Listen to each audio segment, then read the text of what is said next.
Ano? Ako si Bernardino Avila. Nakatira dito sa Block 14, Lot 13. Dito sa Pisuan.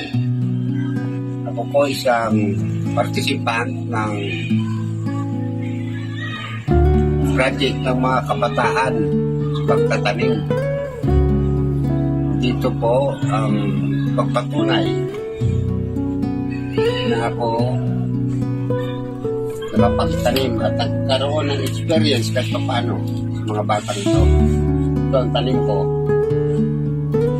So, yung doon sa taas tanim namin, yung bati, angkong, yung isa para sibuyas.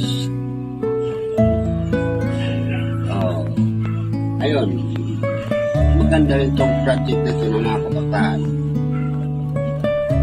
Kasi nakakatulong rin sa atin. Kasi pag medyo mabuhay na ito, makakuha na ako, makaharvest ng gano'n. Gulay-gulay.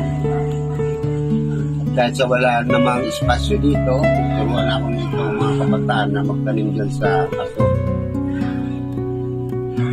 Ayun. Pasalamat din ako sa kanila, mga kabataan.